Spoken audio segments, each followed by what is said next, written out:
ফুলুই গ্রামে জাগ্রত মা জয় দুর্গার অজানা কাহিনী। নমস্কার বন্ধুরা, স্বাগত আমাদের চ্যানেলে। সম্পূর্ণ তথ্যটি সংগ্রহ করা আপনাদের কাছে অনুরোধ, ভিডিওটি আপনারা সম্পূর্ণ দেখুন।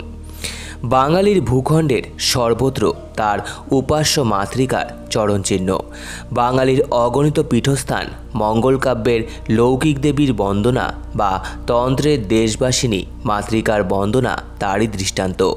হুগলি জেলার গোঘাট থানার ফুলুই গ্রামের মা জয় দুর্গা তেমনই এক স্থানেশ্বরী মাতৃকা।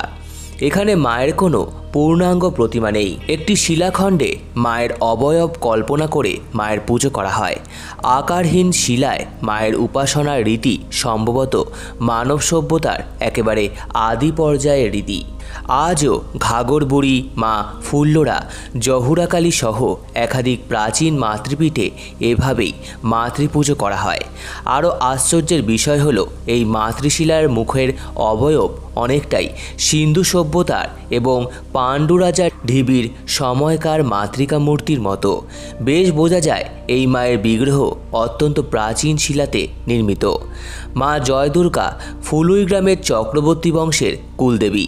ফুলুই গ্রামের চক্রবর্তীরা তান্ত্রিক উপেন ভট্টের বংশধর।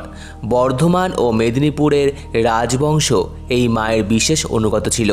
বর্ধমানের মহারাজার দুর্গাপুজো, গড়বেতার সর্বমঙ্গলা দুর্গাপুজো এবং ফুলুই গ্রামের দুর্গাপুজো একই সময় সপ্তমীর দিন কামান দেগে শুরু হতো। বর্ধমানের রাজাদের মাধ্যমেই গড়ে উঠেছিল মায়ের মন্দির। মন্দির বানানোর সাথে সাথে তারা দিয়েছিলেন দুটি কামান এবং একটি জয় ঘণ্টা। হাওড়া থেকে রেলপথে গোঘাট গিয়ে দর্শন করে আসতে পারেন এই ঐতিহাসিক মাতৃ মন্দিরে।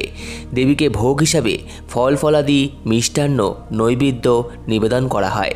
সম্পূর্ণ ভিডিওটি দেখার জন্য আপনাদের সকলকে অসংখ্য ধন্যবাদ। ভিডিওটি ভালো লেগে থাকলে লাইক, কমেন্ট, শেয়ার এবং চ্যানেলটিকে অবশ্যই সাবস্ক্রাইব করুন। ধন্যবাদ।